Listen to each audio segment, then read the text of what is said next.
চীনের উত্তর পশ্চিমাঞ্চলীয় Xinjiang Uyghur স্বায়ত্তশাসিত অঞ্চলের কাজানশি লোকসাংস্কৃতিক পর্যটন এলাকা ইলি কাজাখ প্রিফেকচারের পুরনো শহর স্থানীয়দের জন্য আয়ের নতুন এক পথ খুলে দিয়েছে। ৩ শতাধিক ঐতিহাসিক ভবন, ২০,০০০-এর বেশি ঐতিহ্যবাহী উঠান ঘেরা বাড়ি নিয়ে এই এলাকায় গড়ে উঠেছে বিশেষ এক উঠান অর্থনীতি।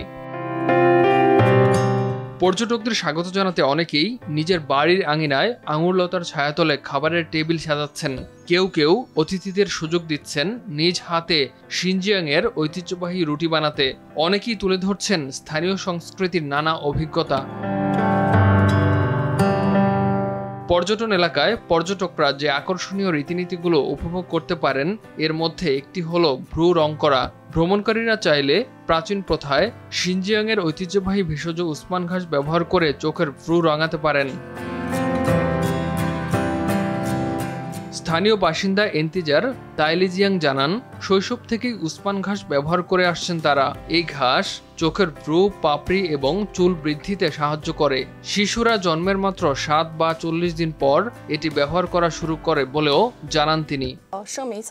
ছোটবেলায় আমরা ভ্রু জোড়া লাগিয়ে আঁকতে ভালোবাসতাম। চোখের ভ্রুর ফাঁক দেখে মায়েরা বুঝতেন মেয়ের বিয়ে কত দূরে হবে, আর তারা চাইতেন যেন মেয়ের বিয়ে খুব বেশি দূরে না হয়। অনেক সময় পর্যটকদের জন্য এসব অভিজ্ঞতা উন্মুক্ত থাকে, চাইলে তারা এই রীতির চেষ্টা করতে পারেন। কখনো কখনো দিনে ৩ থেকে ৪০০ জন দর্শনার্থী শুধু এটাই উপভোগ করতে আসেন। স্থানীয় সরকার বড় ধরনের বাণিজ্যিক প্রকল্পের বদলে মানুষকে উৎসাহিত করছে তারা যেন নিজেদের ঘরবাড়ির আঙিনা উন্মুক্ত রাখে এবং একই সঙ্গে স্বাভাবিক জীবনও চালিয়ে যায়।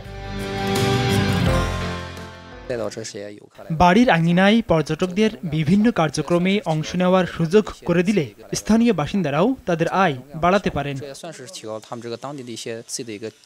এ পর্যন্ত এই সাংস্কৃতিক পর্যটন প্রকল্প সরাসরি ৩,০০০-এর বেশি স্থানীয় বাসিন্দাকে চাকরির সুযোগ করে দিয়েছে এবং আরও প্রায় ২০,০০০ মানুষের আয় নিশ্চিত করেছে। ইমতিয়াজ আহমেদ, RTV।